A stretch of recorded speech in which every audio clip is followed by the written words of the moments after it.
Boom, in your view screen, something the size of, and I'm only going to give this a comparison, even though this is way before its time, something the size of a Borg cube arrives within close range of the USS Challenger. Boom, and the whole ship shakes when it arrives and drops out of warp. Okay, the whole ship reverberates. And in fact, just to make things even more tense, I'm taking that threat. I have 13. I'm using 4 of it for a reversal. Just to make this really fun. When it warps in, it hits one of the shuttles coming in and completely sends it spinning, right? It didn't even touch them, but just the energy of it coming in just sent them off course and just spinning. So this thing had its shield. They basically bounced off of its shields coming in. All right.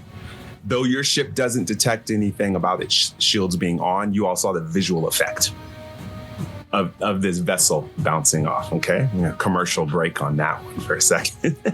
I added the trait jammed in here. And what does that? Huh?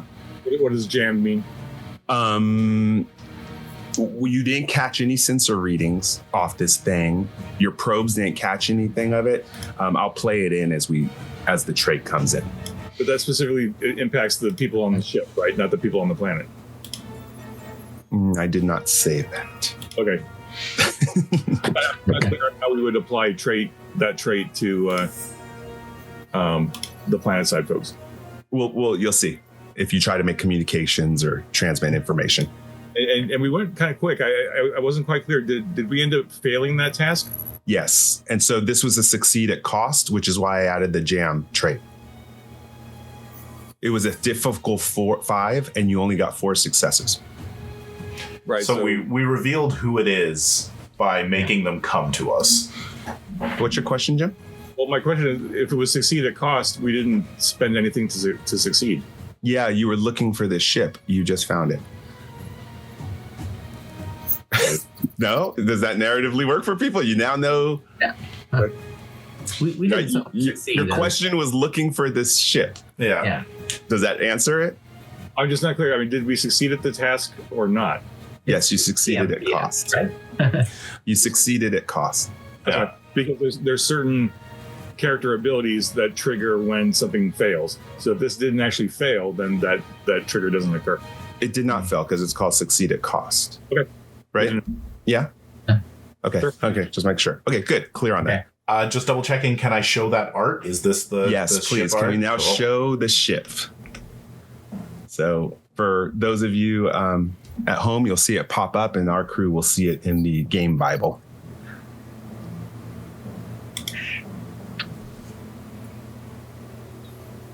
You got that up? Sorry. I'll put it in. Oh, I can pop it in. You go ahead and continue running the game. I got this. Okay, thanks. Okay, I want everyone to see it real quick, and that way you can describe at home what you're all seeing for people who are listening on podcast. So we'll let Meric drop it into the game Bible. Boom. All right, so let's go ahead and start with BC. What are you seeing with this black triangular ship? Yeah, it almost looks like a very large stealth fighter. What are those? Some B number stealth fighters that the U.S. military has. It's triangular, but it's also a little bit diamond shaped. With lots of tactical panels and some crevices on it. But it definitely looks black and mysterious and threatening. Yep, and remember, it's the size of a Borg cube. How about you, Jim? How would you describe it for the people at home? What you're seeing? I would say it looks a lot like a streamlined Star Destroyer, in black, all black as opposed. So it's kind of like a blend between Section 31 and the Star Destroyer. Okay, Al. That was my exact description. It was if Section 31 had a Star Destroyer. That's what it would look like. I love that. And Meric? Angry. It looks angry. Very good. I love that description. All right. So BC, we're gonna start the new round at this point. I'm taking the extended consequence out of this that we had talked about, because I think that move precipitated the elimination. They're here now before 24 hours. And so we're going to start a new round of action wherein we come back from commercial, and what does the captain do? First up, red alert. Okay. I think I'm going to start issuing some orders to communications, ensign, try to open up a line of communication with them. Lieutenant Kamal, get a tractor beam on that shuttle to steady it out and make sure that we don't have any disasters there. Let's do that first, because that sounds like the first action that would happen. So again, we're starting a new round of action. So Kamal, that is going to be a control plus con and we'll have Meric. Why don't we have you roll for the ship, which will be weapons plus engineering. Weapons engineering, okay. Oh, weapons plus security. I'm sorry. Weapons plus security. Weapons security, okay. This is going to be difficulty 1 because it's within proximity. So control con. All right, yes.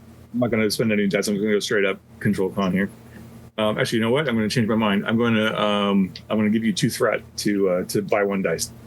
1 threat then. Yeah. One threat. Sorry. Okay. All right. So I'm buying 1 dice. Rolling. So my target number is 14. I've got a 5, a 7, and a 9. So that's 3 successes. Nice. And I need to roll for my untapped potential to add 1 to threat. Okay. Potential. That's cool. All right. The 3 successes. So that's 2 momentum gets added to the pool, and we've successfully tractor beamed the. We need to roll for the ship. Meric's going to roll for the ship real quick. I rolled a 19. Okay, so there we go. Two for the ship. I'm also going to spend 1 of those momentum. Actually, I'm going to spend 2 of those momentum, taking us to, threat, taking us to 9, and I'm making the comp range 18 to 20 now. It only makes sense to have that 18 to 20 comp range. You don't spend momentum. No, I spent threat. Sorry, I spent 2 threat. All right, so report Kamal what we all see at this point after you get the order to tractor that. Yes, Captain, shuttle safely captured by a tractor beam. I'll start reeling it in. We'll have to be careful about how we time it out with the shields, however. But we've at least managed to stabilize it. Mm-hmm. Next order, Captain. Open up communications with the ship, or attempt to do so. No roll needed. All you get is static and no response. Let's broadcast saying, this planet below is under the protection of the United Federation of Planets. We do not wish to engage in hostilities with the unknown party, but if you won't talk to us, you leave us no choice. All right, let's go over to whether we have Viral. Do you want to do anything at this point? No? Okay. And Vic, what about, what's he, commander, lieutenant? What is he? Lieutenant JG. Lieutenant JG. Lieutenant Vic? Commodore, would you like me to scan for any weaknesses on their shield or superstructure? Do so. All right, let's scan for weakness. Do you have the stats for doing that? I don't know which off the top of my head. I would assume that's control security. Could be insight security. What are we looking at? Let's do insight plus security with ships, sensors, and science. The BC index, will have you roll for the ship. Sure. The index has a specific scan for weaknesses action. You're right, it does. Control science on page 3. Control science. Okay. Which is what difficulty is that? Difficulty 2, assisted by the ship's sensor security. Okay, cool. All right, scanning for weaknesses with control security. No, sorry, control science. Control science, I got 1 success. But I did not hit the complication. I got a 17. And let's roll for the ship now. 9 plus 3. And I rolled 14 again. So difficulty 1. And what did you need did you need for success? It was difficulty 2, and I only got the 1, so I do not find any weaknesses. Nice. Report that out. Commodore, I'm having some trouble mapping this ship. I'm sorry. I understand, Lieutenant. Keep at it. We'll have to play this by ear. Too much energy. Ven Jackson was creeping into my Vulcan. Game Master, so that was not affected by the jammed trait? It would have been, yeah, you're right. Okay, It would have been Difficulty 3. Yeah, you're right. Yeah, thank you. You're so nice, such honest players. BC, before we return to the away team, you still have an action. Oh, Jim, go ahead. I just want to say, add 1 to momentum. Somewhere on the ship, one of Tenen's backup programs goes into play and helps coordinate things on the ship because he has backup plans. So that adds 1 to momentum anytime an ally fails a task. Ooh, nice. That is so cool. Well, don't you have to be in the scene though? There's no stipulations behind it. What? I'm going to look at that later. All right, BC, give us one more action before we head back to the away team. Okay. Then I am going to do a quick simulation on my pad using Starship Tactics and what little we know about the ship so far to see if I can create a trait to come up with a good attack pattern. We don't want to start the attack, but if it looks like we're going to go into combat here, we want to be ready for it. okay. Okay, so is this the attack pattern major action, or are you just doing a trait? I'm creating a trait. Okay, cool. So, and I'll let you name the attack pattern after. So go ahead, and this sounds like you're going to be doing an insight plus command.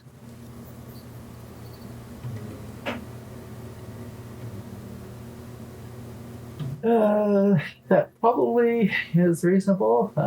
Insight's not my best trait, but don't scare new players. Don't scare new. You're teaching new players wrong. I have to. I'm sorry. I have to oppose that. You're not looking for the best roll every time you want to tell the story. Yeah. That slows down 50% of games. I would like to buy an additional die, given that the die roll would be great. Sounds good. So take a point of momentum to do so. Yep. And I want to say Jim did say that correct that Tenen does have to be in the scene to use that trait. So okay. I have not only not succeeded, I have 0 successes and a complication. Oh my. I will take that into my pool at this point and put me at 11 threat.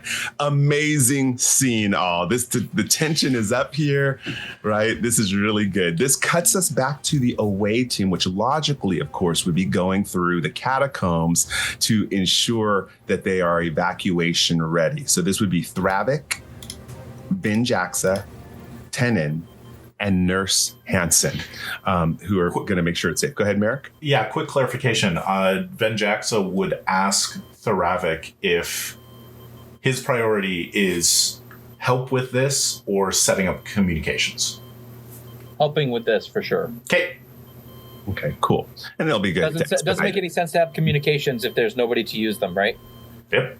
Yeah. Okay, cool. So we'll assume you're unaware of what's happening in space at this point. You've been under the catacombs doing your thing, and you come across a room. So, Meric, can we go ahead and put it up for, of course, the viewers at home, and then let's also drop that into the game Bible. And this is what the away team comes across on it. And then we'll let you each explain what you see to the people at home who cannot actually see this. Remember, if you click on the picture, it blows up for everyone. If you just, it'll make it larger. Let's start with Thravik. What do you walk into in these catacombs? How would you describe it for people at home? All right, this looks like almost like an arcade setup here with a bunch of glowing panels with digitized images, circular in nature, and one specific image that stands out appears to be like a stereotypical gray alien head with long ears that look like bunny ears. Yeah, that's what I see. Okay, Meric, what do you see? What additional description can you give people at home about the room, what it looks like? Yeah, I would say that the room looks almost like a French catacomb with sort of brick walls and brick ceiling, but there's a drainage grate in a square around the paneled mechanical thing that Al described. Good. Tenon, Jim, what does your character see? What else can you add to that? Yeah, the first thing I note is that because this is made out of technology and stone, it's out of place compared to the bio-organic stuff that we saw on the surface. So this is either a different culture or an older portion of this culture, not clear. There are 4 large circular input things on the surface of the central cube thing. 3 of them are lit. 1 of them is not lit. So I don't know if that means 1 of them is damaged or just not active. And then, yeah, certainly the central panel with the gray-like alien head with the bunny ears is certainly a curiosity. And that's interesting too, because that doesn't match the physiology of the Bazool. The aliens. The Bazool, right. Yeah. BC, you want to add anything else that you're saying? I think that covers most of it. I mean, I'm inclined to ask the question just to double check. Like, I think Jim's assessment is probably right, but are we right in thinking that A, that this technology doesn't look like anything we saw on the surface, and B, it looks like there's also writing on some of these screens. Does that look out of place compared to what we know of the Bazool written language? Yeah, I would assume that at this point, all of you have your tricorders out. So with that question, BC, let's go ahead and have you make the first rule about the construction materials. And we're going to make this reason plus engineering, difficulty 0. Reason plus engineering. Wow. Talk about bad roll for me. I'm doing this as punishment to teach you that everyone has a tricorder. You ask the question. You don't have to be an engineer to ask an engineering question in this game. That's fair. Okay, reason plus engineering. And what is my difficulty? 0. Okay. All right. So reason plus engineering is 9 plus 1 for me. That gives me, feels like I have a 50% chance of getting something here. Oh, okay. So, hey, that's kind of cool. So, does the extended complication range apply to me in this down here? No, it does not. It's only applying up in space. That's cool. Then I got a 2, which gives me 2 successes against a difficulty 0. I want everyone to stop and applaud BC.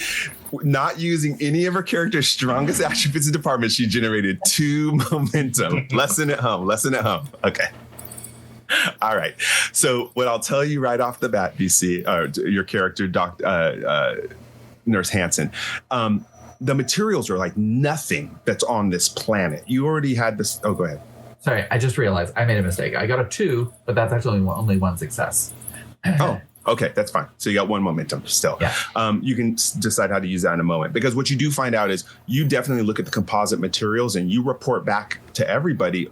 These are a lot of the materials in here are not natural to this planet. We are looking at alien technology, technology alien to this planet. All right. So that gives you an idea. Anything you want to do with the 1 momentum?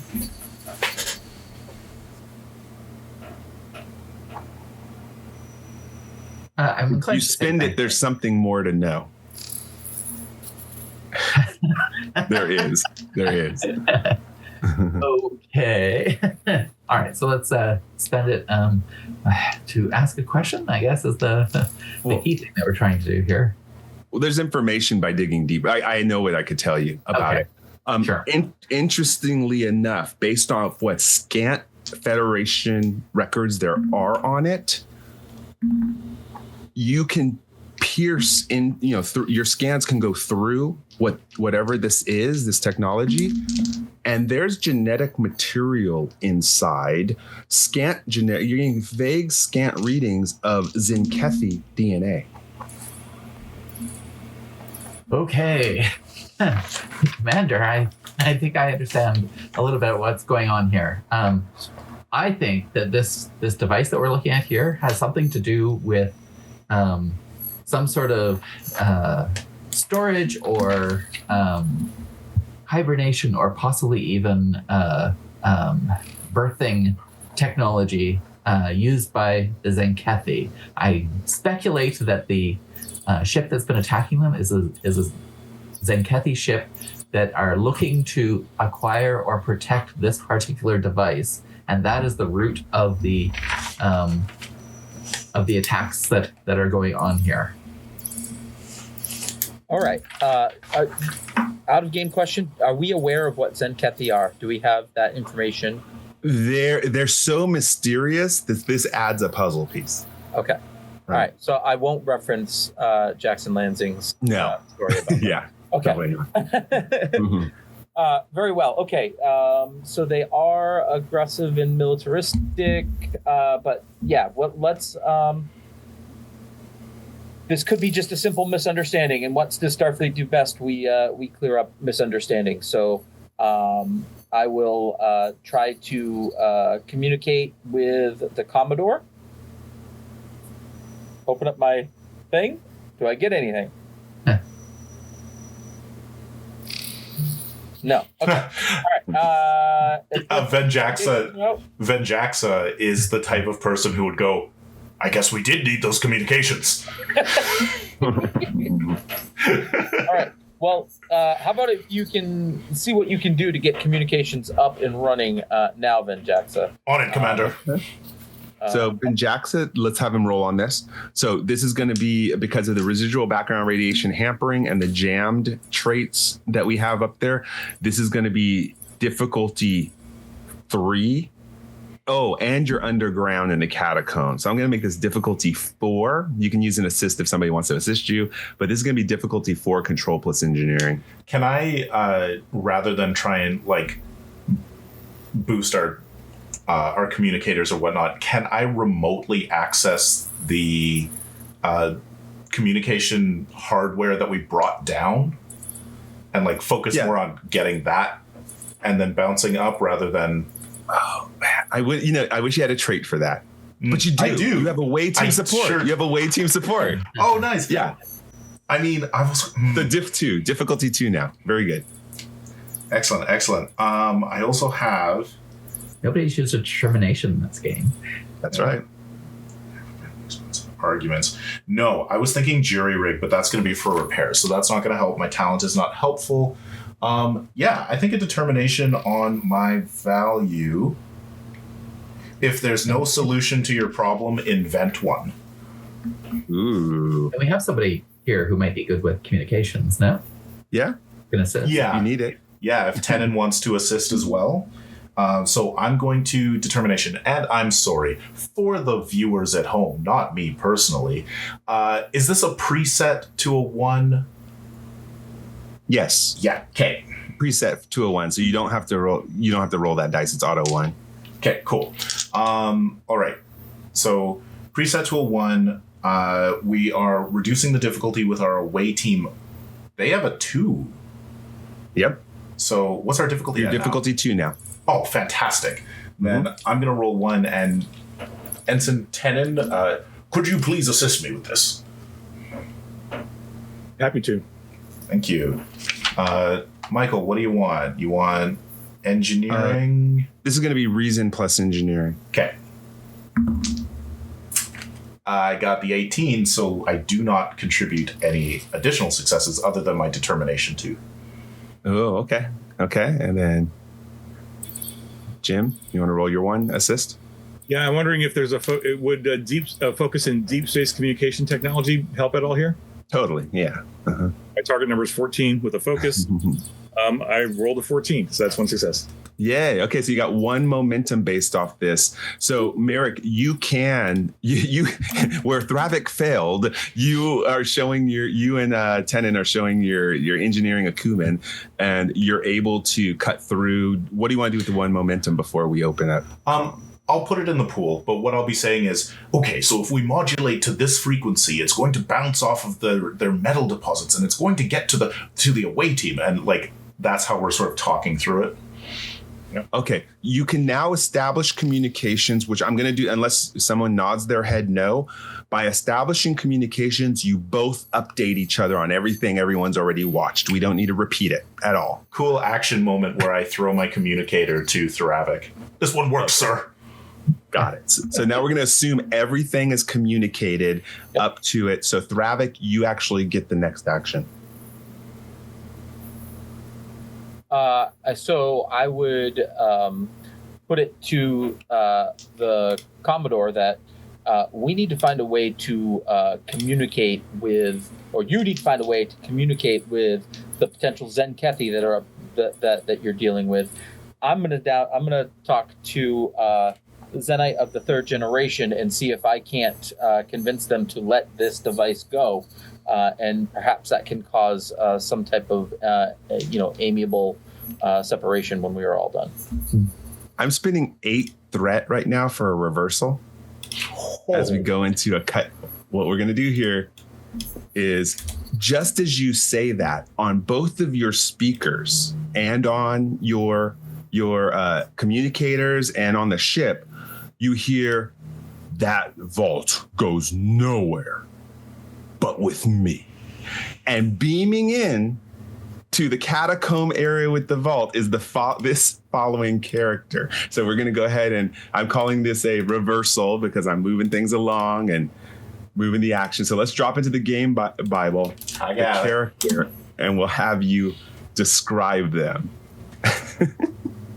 Let's start with Jim. For people who are watching at home or listening on podcasts and can't see it, who beams into the catacombs? Yeah, I guess this could be a Zenkethi, right? We haven't seen him canonically yet. We're looking at a very tall rabbit with science fiction-y goggles on. What looks like, I want to be clear. He stands 1.5 meters tall. Oh, okay. Well, so it's hard to tell. There's no scale reference in the picture. So we're looking at a fuzzy rabbit with gigantic ears and sci-fi equipment, and what looks like it looks like a modern automatic rifle with like green LED highlights with technology in it. BC, what would you add to that description for people at home? Yeah, I think I don't think I have a whole lot to add on top of that. Meric? Tactical gear, like an 80s action hero. Okay. And Al? Yeah, and as it says that to us, it clearly has like a cock to its head. Like, it knows what it can do and isn't afraid to do it. So it's quite intimidating, even though they're very short.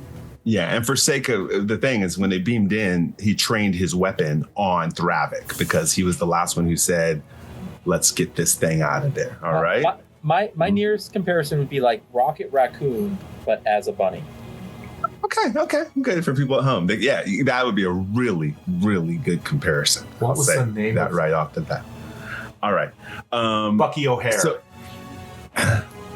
So, I think at this point, that was the commercial break, and then we come back from commercial and we hand it to Thravik at this point and the away team. Now there's a gun on Thravik at this point, and this would be considered kind of medium distance away on the, you're on one side of the room and he's on the other side of the room.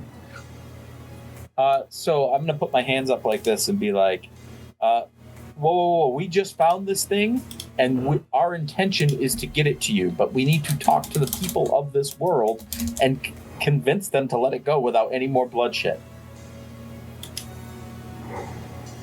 I gave them time to evacuate so I could get it out of here without risking any kind of problems. I need you all to back off. Clearly, they're not as technologically advanced as your people or our people.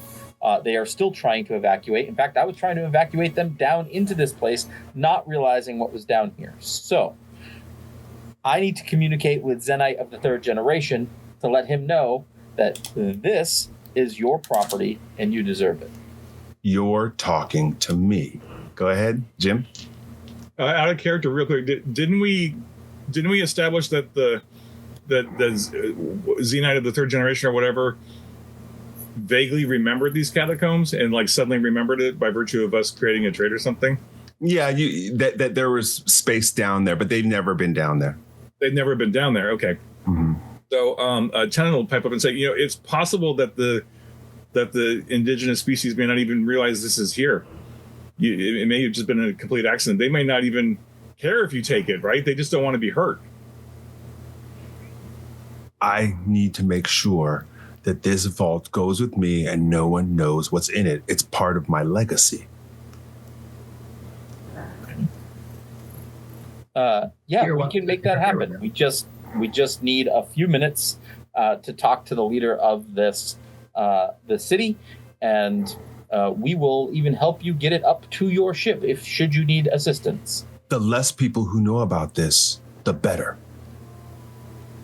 Oh, okay, cool. All right. Well, we can work with that and get no more eyes on it. We do have quite powerful tractor beam technology. Should you need assistance, I'm not sure your capability as far as transporting go. I don't know if you can dematerialize and rematerialize this, but we are here to assist you. Okay. Now the captain's up there. Let's cut scene real quick to the captain. What's going on up there? Sure. You're aware of something. You're hearing this. So we have been updated about the existence of this vault, not necessarily about the B-men. So I'm just no. You were on an open comms channel. I was assuming. Sure. Yeah. All right. That's fine. Yeah. That's cool. So I'm going to continue to broadcast toward the ship and say, I think my crew is interacting with a representative of your ship. I think that we are all in agreement that the item in the catacomb is something that you own, that you want, and we don't want to interfere with that. I think that the worst possible outcome here is to create hostility that could have the effect of causing unintended damage to the item in the catacomb. If you will work with us, we can all work together to ensure that your property goes with you and that people on the planet are not affected. The one who responds is the same character in the catacombs. He says, I am the only occupant of my ship. Speak to me. I am the last of my people. And I am getting out of here so that I can exact the revenge my father was unable to. Revenge sounds a little scary to me. You don't know what you're dealing with. I will stop a problem that will become a problem for your people if I don't stop it now. If there's a problem that would affect us, we totally want you to stop that. That's something I'm totally on board with. My primary objective here is that nobody on the planet gets hurt and nobody tries to interfere with your ability to take this. It'd be nice to hear a little bit about this revenge that you're trying to take because, I just want to be sure that you're not trying to take revenge on inhabitants of this planet or us or anything like that. But no. Anything you could share with us on that would be great. They should never have put a settlement here. In order to retrieve the vault, my ship needs to come down and attach with it. I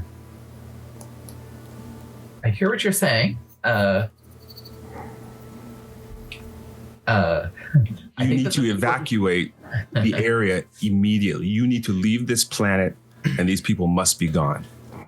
Anyone can jump in. Mm-hmm. As transporter chief, can I double down on what Thoravik said and say, if your ship needs to come down and attach with this, we can move it to a more approachable area for you. We have the technology to do so, and I would be happy to demonstrate this for you.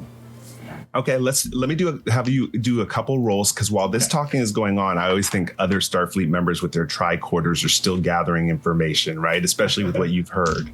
I think that Tenon, you're trying to get more information on what's inside this vault, probably, and read it. It's an alien language, it's different stuff, and I think the nurse would assist you on this.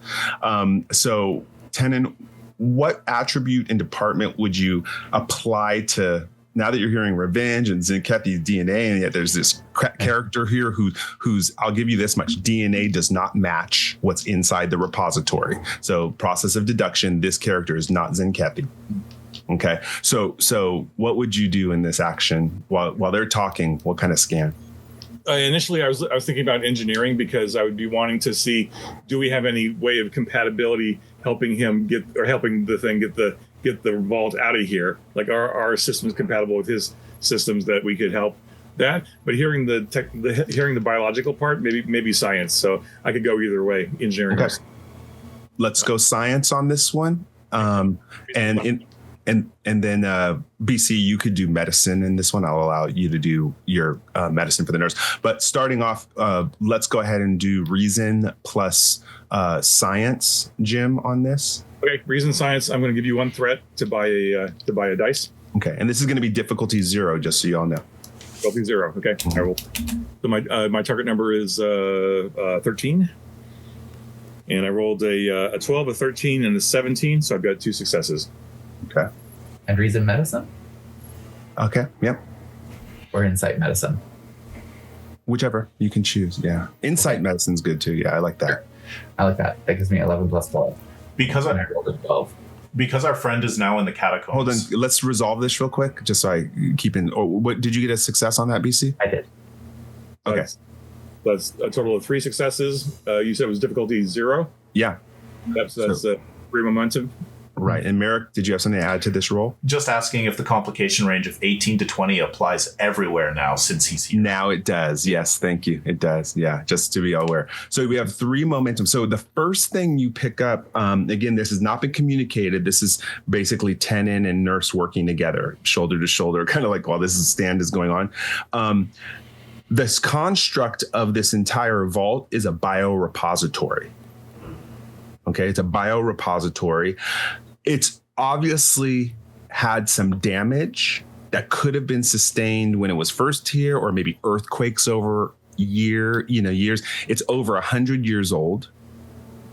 Okay, it's 100 years old. And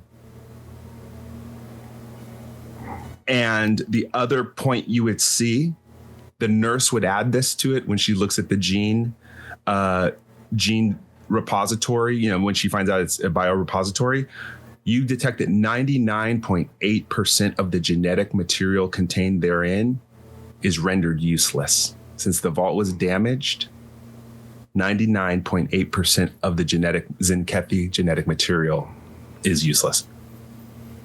But this rabbit's not Zenkethi. This creature is not Zenkethi, correct? Creature, yeah. I'm not. Starting to feel like the revenge that this thing wants to take is on the Zenkethi.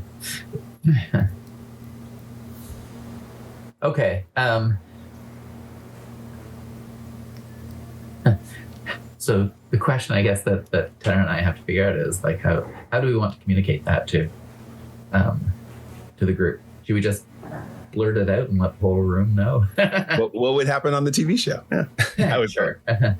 Wait, so the data points are it's 100 years old, and almost all of the DNA is dead, effectively, right? It's no longer effective. Almost all, yeah. Correct. Well, I think Tenon, being young and a bit naive and a bit brash, probably looks at their combined sensor readings and says, "Holy cow, this thing is more than 100 years old. Look at this data. Like, whatever this thing was preserving, it's no longer." Oh. And then he covers his mouth and kind of looks guiltily at the creature. The nurse will look sort of side-eyed at Tenon. Commander, I think you should know that the material contained within is mostly destroyed. of the original material that was put in here, far less than a 1% is still viable. When you say that, the character reaches in over its back, and you'll notice there's like a walkie-talkie futuristic thing on its back. It flips out its scanner. It's a scanner of some sort, and starts verifying your readings. This text scans it up and down. And Tenon, you're a Betazoid. You feel the devastation, the utter devastation and melancholy that waves over the character. Well, I will. I'll take a step toward it, and like offer my tricorder so we can kind of like collaborate the readings that we're seeing. And I said, Tenon says, this was clearly important to you. Is there anything we can do to help? No, he's just awash with despondency. No, I can never. Over a century ago, the Zinkethi committed genocide against my planet. My father was one of the only survivors. He later infiltrated the Zinkethi coalition borders and stole the biorepository to create a bioweapon on which to exact our revenge. He died before he could fulfill it, but I picked up the mantle. And now, they won.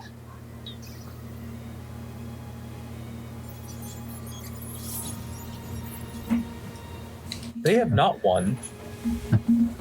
You still exist. I am the Should you last. activate this weapon, you would fight genocide with genocide. I am the fact last you- of my kind. The Zinkethi will far outlive my people. That may be the case, but you are still that sole survivor. He is just so awash with despair. Will you help me exact my revenge? We will not help anyone commit genocide. And it's unfortunate that it happened to you, and I can't imagine how that must weigh on you. But we are the United Federation of Planets, and we can help you move on with your life, to do good, to do better. You don't fight genocide with genocide. Puts his head down, taps a button on his uniform, beams out. Let's cut back to the ship. Captain? Okay. The captain's going to try one last plea to see if she can convince the other ship to engage in dialogue. Says, obviously you've had some news that you were not expecting. My commander was right. We're not in the revenge business, but there's an Earth saying that I think is appropriate. And that is, the best revenge is to live well. I think that what you really want to do in this case is to have a good life and not to be focused on the thing, Kathy, to be focused on you and your existence. Wow. I'm going to let you, I wasn't going to do this originally. I was going to have them fly out and be gone and be the mysterious alien of the week. But I'm actually going to let you, with that great speech, I'm going to let you roll a persuasion task, and as a social conflict. And I'm going to make this, this is a pretty heavy-hearted individual. So this is going to be difficulty 4, presence plus command. Okay. Can I sound especially reassuring when I do that, so that I can activate my reassuring talent? Ooh, yes. Maybe that doesn't help me a whole lot. Oh. Yeah, okay, that doesn't look like it helps me a whole lot.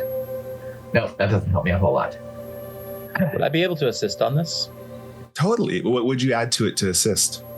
Well, I think I was the one that said all that for him as he beamed away, right? Oh yeah, right. Thravic. Yeah, you're right. So I thought you meant Vic. Totally. Yeah. Thravic. No. Thravic was the one that started this Correct. whole competition. You don't fight genocide with genocide. Yeah. So do you want to take the lead on it with an assist from the captain, or No, I does it? think Captain can take the lead. Okay. Yeah. So definitely Thravic will do the assist. Same with presence and command. So Would the captain's thorough astropolitical awareness apply? Having understood. If she would have included it, yeah, but she didn't. I think we're going to go with what she said and go with that. Yeah. All right. I would like to use a point of determination based on the value of prime directive, more like prime suggestion. Okay. And I would like to buy an additional die with a point of momentum. All right. Let's go for it. Okay, so one of my dice has already rolled a 1, so let's get that there. Yay. And the other 2 dice I'm rolling now, and it's presence plus command. Is that what we decided? Correct. All right, so that's a 10 plus 5. And I have rolled a 6 and a 4. Oh, you're good then. 4 successes. You're good. All right. And I also get the opportunity to get my quick determination back. Wow. After a moment of silence, the shields drop on the alien vessel. He comes on screen and says, "Perhaps I am not alone." Cutscene. Oh my God, that was great. Okay, all right. Let's have a go round on closing comments on this. I really think that's a great place to stop the episode. If that was me, there may be a little after talk back in the lounge area or something, but let's go and talk about what we would kind of do with that. Let's start with Tennant. I saw you raise your hand, Jim. So I was just saying, I had a great idea for a closing scene. Okay, let's do it. Okay. So a short period of time after the whole situation's resolved, we've taken care of the evacuation, we've taken care of the people on the planet. I guess we've secured the vault. I guess the alien didn't take the vault. It's still there. So well, he still has rights to it. Okay, he still has rights to it, but Tennant was very quietly scanning just as much data as he could. So at some point after this whole thing has happened, Tennant took it upon himself to do a thought experiment and run the data that he had through the computers to figure out what would it take to create a bioweapon with what little data we had available to us? Like, could we actually make something out of it, right? And so I've got that nice little data package in my hands. And at one point, I have a meeting with Dr. Viral in the lounge, and young Ensign Tennant, being the young, still kind of wet behind the ears cadet, or ensign coming out of Starfleet. He's like, "Doctor, I have to admit something. I know obviously that Starfleet, we would never commit such atrocities as that alien was predicting, but as a scientist and as a Starfleet, officer curious exploring the galaxy, I ran all that data through the computer systems, and I had a couple of our bioengineers on the ship kind of run it through with me, and there was enough data, biological data and technological data left that that alien, if he had taken the time, could have used that data to create a super weapon to infect the Zemkethi. And he holds up a data pad. He said, "I've got all the data, but I'm inclined to either archive it or I guess just delete it outright, because in the wrong hands it could be pretty heinous." but doctor, what should I do? Should we hold on to it for future reference or get rid of it? Because I mean, it's not in our wheelhouse to use such technology. And you don't see it as you walk in to tell me this, but the people shot from behind my shoulder shows my little data pad writing a letter to my sister. That has some very strong language, and see me click delete as you walk in. And I look up to you and I say, "Well, I believe that's a decision that you're going to have to make, Ensign." Good point. That scene, I would not answer this. If I was the writer, I would not let us know what the instant decision was. Okay. Let's go around. All right, let's start reverse order about this adventure. This is Bedlam on Baham from the mission pack. I keep forgetting the name of my mission pack. Sorry. Trade Ledgers, right? Trade Ledgers. Thank you. Trade Ledgers mission pack, free mission pack. So, Jim, comments as we close out. Comments? Oh yeah, I think it was fun. It was the alien picture was unexpected, so that was entertaining. At least especially compared to the black, Star Destroyer looking thing. It was nice to have those two differently opposed visual images. I think again we made a great use of traits. I think traits is really dynamic, and it's really helpful to have a visual aid like the spreadsheet in front of us to remember what's there so we can make use of them. Was really useful. I enjoyed the use of supporting characters. I admit I got a little confused in a couple places who was talking. Like, what was it Al, or was it Dr. Baral, or was it his supporting character, or BC or whatever? So I think that's just us getting used to it and doing it more consistently than once a quarter, which is what we've been playing recently. So supporting characters, traits, love them. I think I had a great time. So that's it for me. Good, Meric. Yeah, I was definitely going to say that this dashboard Excel spreadsheet that you put together is super, super helpful. I mean, in person, I've definitely done traits and stuff on like little cue cards or sticky notes or stuff, and they just get lost on the table in the shuffle. And like something where you could display this would be super, super handy. And now I'm thinking about how I'll do it in person, because great idea. Okay, and overall, the story, did it get what hit the mark for you? Absolutely. The story was fantastic. It was a lot of fun. Ven Jaxo was really close to being a little bit of a shit disturber and being like, we want to help you, but you're kind of being a jerk. Like, I was like, where's my moment to jump in? Yeah, it's hard to spotlight all the scene. It's hard to spotlight every character, and I did go in this kind of spot. I first intending to spotlight Viral and Tenon in this episode, because last episode we kind of did BC's character and Jaxa. So I try to trade it off each episode. But okay. No, yeah, Jaxa, we'll get him next time. And it was very, very fun to play the supporting characters and to like intentionally pick something that wasn't really represented on the crew. Cool. Al, what about your experience? Yeah, I think asking me to think through my family dynamic and that juxtaposition of two sisters who have conflicting opinions about what their people should be doing. I think that's a fun little thing. And whenever you can make that connection to the story, it really deepens your character. And I think that we did this in our Pioneer game as well, right? With my main character and his brother. So I that really opened up a lot of ideas for me as to what I can do with the character moving forward. Yeah, what I picked up too, the way you close the scene, I want to mention this because you always want to tie in these foreshadowing moments into the overall theme. I felt like the letter you were writing to your sister was a form of vengeance for her wronging you and wronging Dr. Luter, and you were picking up that, like, where does vengeance start? How big vengeance, little vengeance? Do we just get over being vengeful? I just thought that was kind of a cool tie-in. Yeah, it very much runs parallel to the experience that we had with this new alien species. So very Trek of you. Yeah. That was great. BC? Yeah, I really enjoyed the session. I enjoyed the supporting characters. I thought that was really cool. I thought it was really interesting that for a good amount of the second half of the story, that we thought the solution was to give them the thing that they're looking for, and then we learned that they want to use it for evil ends. So I really appreciated and like the fact that we were able to throw in some good Star Trek-y principles and end on that sort of we're trying to do the right thing sort of note, which is important in our world today. Yeah, I thought Al did a good job with Thravik prepping the soil for your closing comment, which actually touched my heart. I actually was going to leave you all with a dun dun dun and have them warp out of there, and you never really know what happens. But you put such a good energy and improv into those closing lines between Thravik and between your character BC. I was like, I gotta let them have it if they could make this roll. So I like doing stuff like that. Jim. Yeah, one question for you from a game master perspective, other than just how you thought it went.